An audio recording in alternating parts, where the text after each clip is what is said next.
सवेरा township की जानिब से एक और बेहतरीन व फखरिया पेशकश। शमशाबाद से महज 15 किलोमीटर की दूरी पर Solipet village Chandan valley IT hub के बिल्कुल करीब में एक नया वेंचर लॉन्च किया गया। महज 5,500 रुपए पर स्क्वायर यार्ड।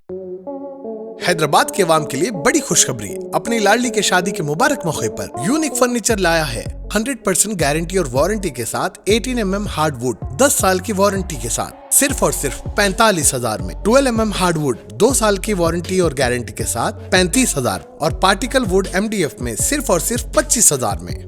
बेड हो या ड्रेसिंग टेबल, शोकेस या मैलेदान, उम्दा डिजाइन सिर्फ और सिर्फ यूनिक फर्नीचर में। इसके साथ नमाज का तख्त बिल्कुल फ्री। फैंसी फर्नीचर में 25% का discount. Unique furniture, Chandrayangutta, Hashimabad. 9000005587, 9000004487 या फिर 9347100700 पर कॉल कर सकते हैं। हमारे ब्रांचेस अत्तापुर पिल्लर नंबर 242 और बंदलागुड़ा गौस नगर में है।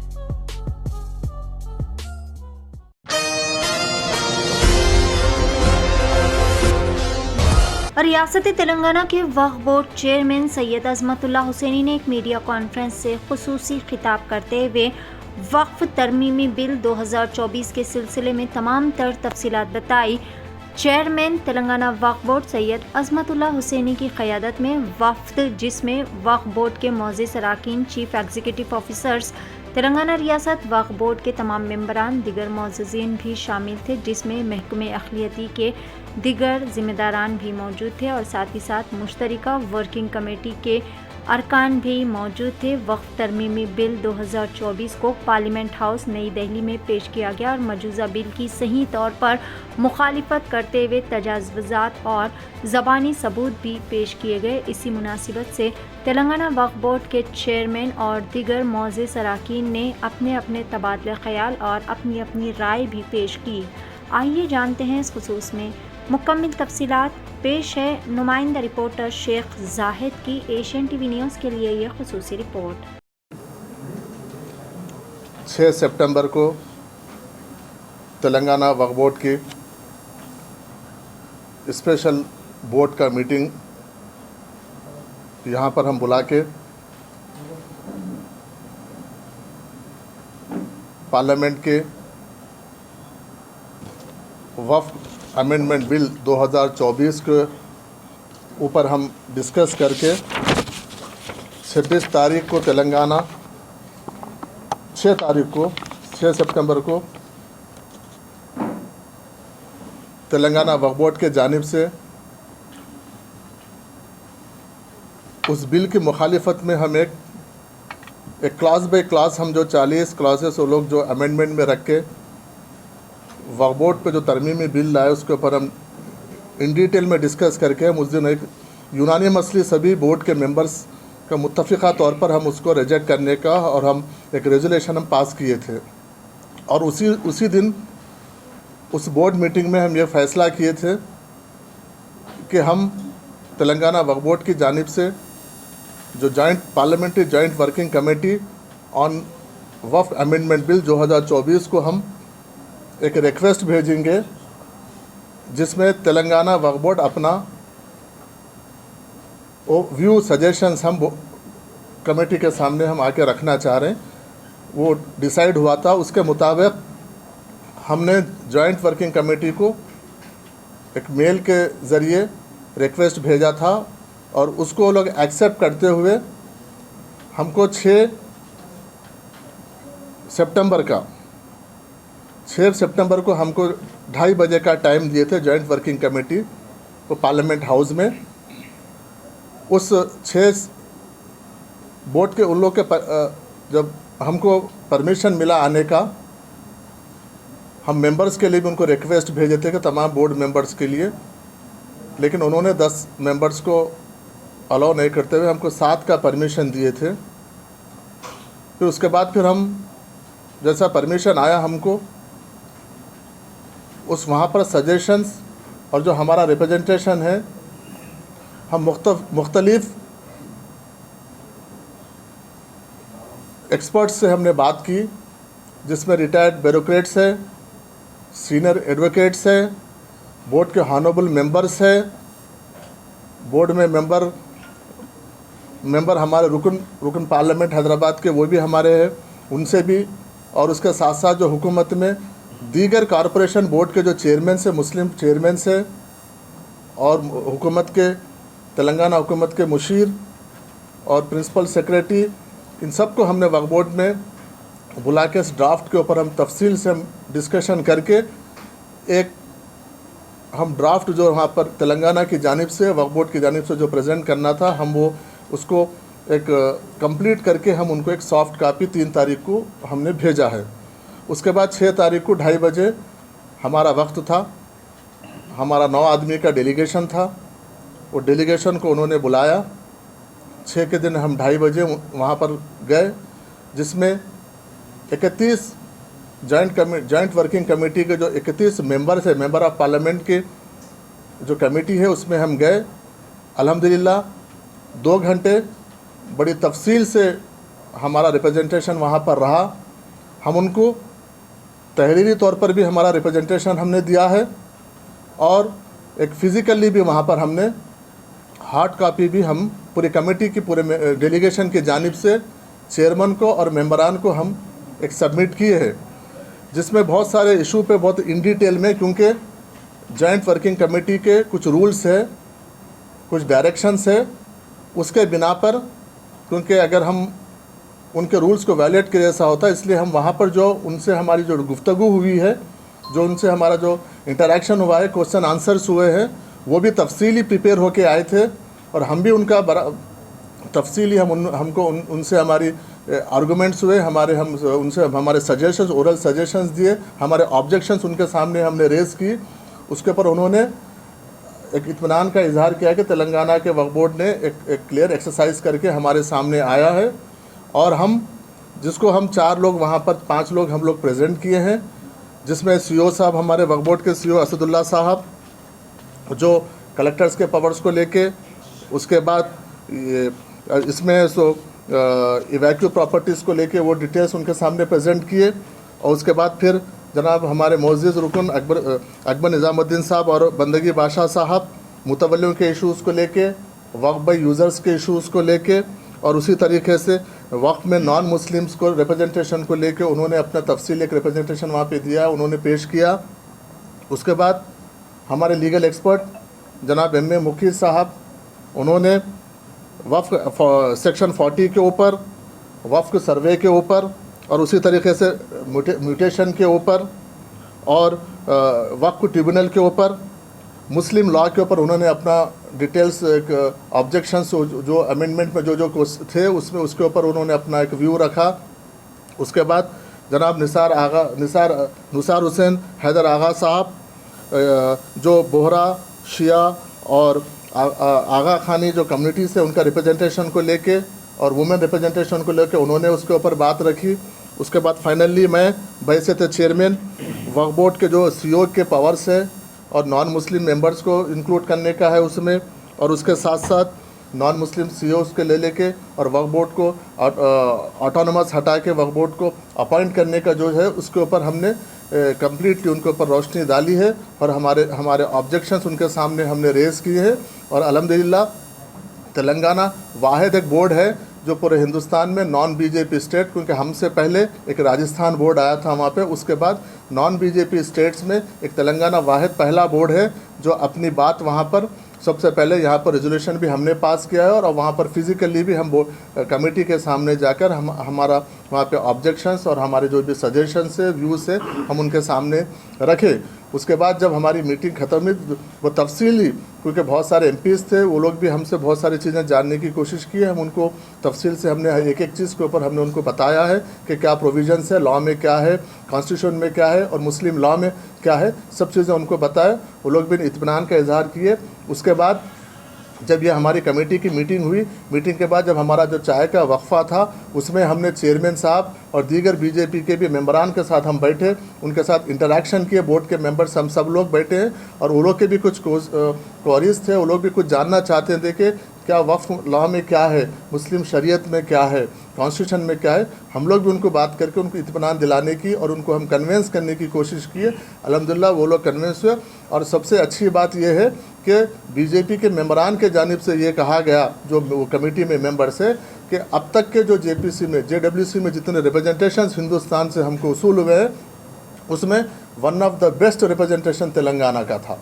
ये हमको मिला। इसके लिए मैं सबसे पहले तमाम मोजिज़ वक्फ बोर्ड के मेंबरान को, ख़ासतौर पर पार्लियामेंट एमपी मेंबर साहब को और तमाम मेंबरान को, उसके साथ साथ सीनियर रिटायर ब्यूरोक्रेट्स को, सीनियर एडवोकेट्स को, और जो भी हमारे रिलीजियस ऑर्गेनाइजेशंस है, सोशल ऑर्गेनाइजेशंस है, और मीडिया के, और ख़ास तौर पर वक्फ बोर्ड के जो वक्फ बोर्ड का स्टाफ है, अमला है, तमाम लोगों को मैं बहुत बहुत शुक्रिया अदा करता हूं कि जो एक अच्छा सा एक ड्राफ्ट बना के एक वक्फ बोर्ड का ये एक तरमीमी बिल के ऊपर हमने वहाँ पे जेपीसी में रिप्रेजेंट करने का हमने काम किया। इसमें सभी लोगों की मेहनत है, सभी लोगों के व्यूज़ है और सभी लोगों के सजेशन से हमने काम किया।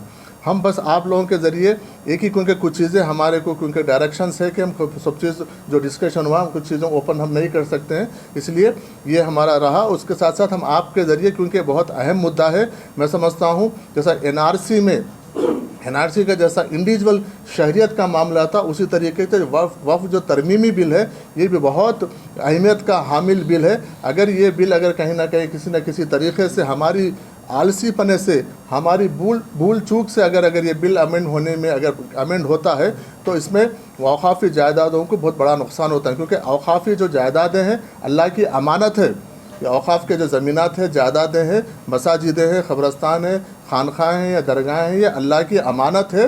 वक्फ बोर्ड और हुकूमतें इसके निगरानकार है, तो इसलिए ये वक्फ बोर्ड तो इसकी पूरी अपनी ज़िम्मेदारी निभा रहा है। आप लोगों के ज़रिए तमाम मुसलमानों से, उम्मत मुसलमान से एक अपील है कि आप एक सोशल अवेयरनेस, आप लोग बाहर आइए, क्योंकि 25 करोड़ मुसलमान आबादी में इस देश में सिर्फ 1%, लगभग 25 लाख से ज़्यादा अभी तक ऑब्जेक्शंस नहीं आए उनके पास, सिर्फ 1% ऑब्जेक्शंस आए उनके पास। इसलिए हम ये चाहते हैं कि आपके ज़रिए वक्फ बोर्ड भी एक आइमा मौज़ीन के ज़रिए मसाजिदों में, और हम भी बाहर एक मुहिम चलाने की, हम भी एक बोर्ड के मेंबरान के साथ बात करके हम ये भी एक मुहिम, रियासती मुहिम चलाएंगे मसाजिदों में, जुमाओं के खुतबा में, खाली वक्त भी हम इसके ऊपर हम बात करेंगे। लेकिन आप लोग के मीडिया के ज़रिए तेलंगाना वक्फ बोर्ड का एक अपील है कि आप लोग जो उनका ईमेल आईडी है, जो स्कैन बारकोड है, उसके ऊपर स्कैन करके अपने ऑब्जेक्शंस, अपने सजेशंस उनको भेजिए। इस बिल के ख़िलाफ़ अगर आवाज़ उठाइए। अगर ये बिल अगर कहीं ना कहीं अमेंड होता है, अगर बिल अगर पास होता है तो वक्फ के जायदादें तकरीबन ख़त्म हो जाएंगे, क्योंकि वक्फ किसी की ज़ाती प्रॉपर्टी नहीं है।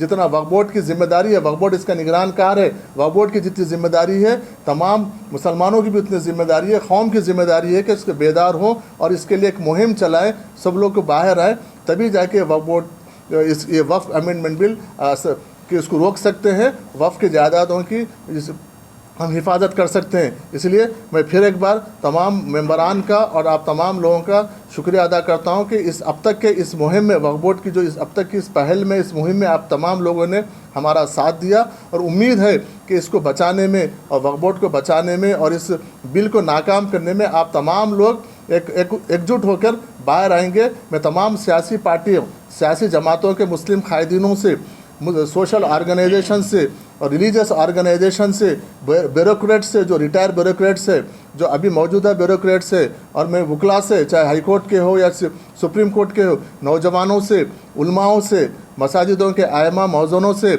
और मैं दरगाह के मुतवल्लियों से और सज्जादगान से मैं गुजारिश करता हूं कि इसको एक बहुत एक अहम फरीज़ा समझ के, आज के सबसे अहम चीज़ यही है, जैसा एनआरसी हम सब लोग ने मिलकर इसको नाकाम किए, इसी तरीके से आज वक्फ अमेंडमेंट बिल 2024 को भी नाकाम करना हम सब की जिम्मेदारी है। अपने अपने लोकल पॉलिटिकल पार्टीज़ को, पॉलिटिकल जो पार्लियामेंट के नुमाइंदे हैं, उनके ऊपर प्रेशर बिल्ड कीजिए। बिल की हकीकत क्या है, क्योंकि वक्फ बिल जो आज पार्लियामेंट में आया, सिर्फ ये गैर तरीके से प्रोपोगंडा, गलत तरीके से सामने रख के इसको लाने की कोशिश कर रहे हैं। लेकिन हकीकत क्या है, वक्फ के माने क्या है, वक्फ क्यों किया जाता है, एक बार वक्फ करने के बाद उसकी क्या अहमियत रहती है, ये हम लोगों को बताने की ज़रूरत है। बताएंगे तो यकीनन वो हम लोग जिस तरीके से हुए हैं, उनको भी बहुत सारी चीज़ें पता नहीं थी, हम उनसे बात किए, डायलॉग्स करने की ज़रूरत है, उनसे बात करने की ज़रूरत है, उनको कन्विंस करने की ज़रूरत है।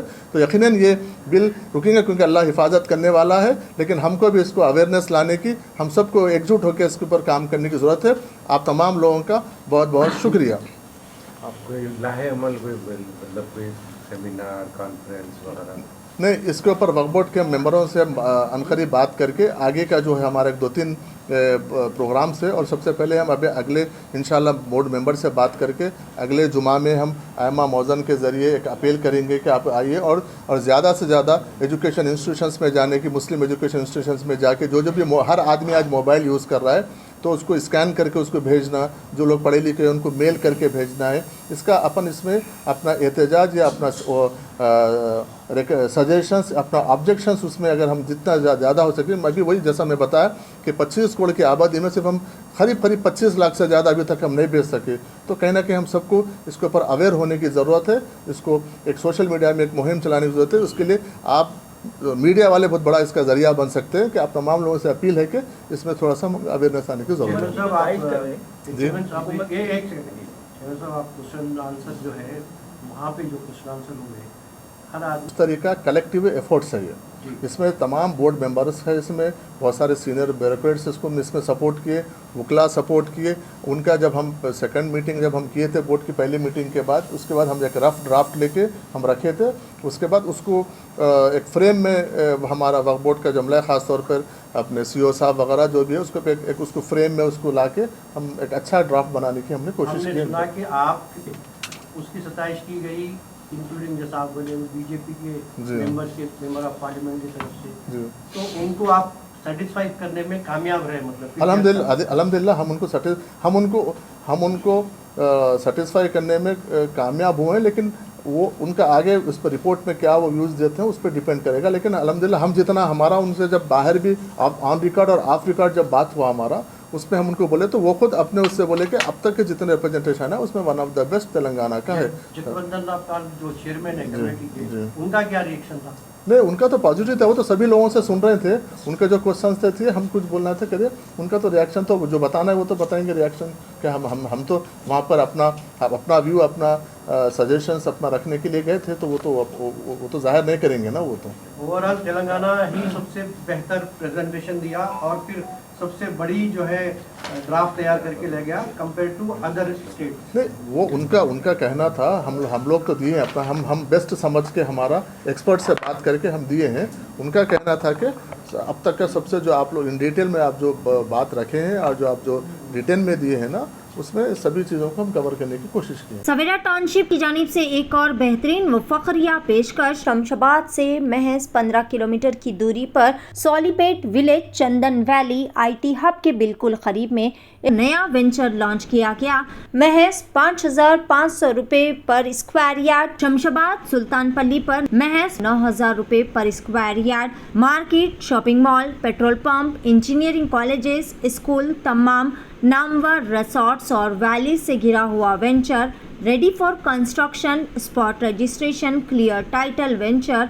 मजीद तफसीलात के लिए रब्ता करें 9154992391। नाजरीन, क्या आप भी बालों के झड़ने, वक्त से पहले सफेद होने, चेहरे पर दाग धब्बे, कील मुहासे या फिर झुर्रियों से परेशान हाल है, या फिर दांतों के मसाइल से दो चार है, तो आपके सभी मसाइल का हल Revas face and teeth aesthetics के पास मौजूद है। यहाँ पर बेहतरीन व तजुर्बेकार डॉक्टर लावण्या की जेर निगरानी में बेहतरीन एडवांस टेक्नोलॉजी व मशीनरीज का इस्तेमाल करते हुए बेहतरीन व 100% मुकम्मल कामयाब इलाज फराहम किया जाता है। मजीद तफसीलात के लिए सीधे चले आए। हमारा पता है Masab tank, first lancer, Fatima Rafi residency,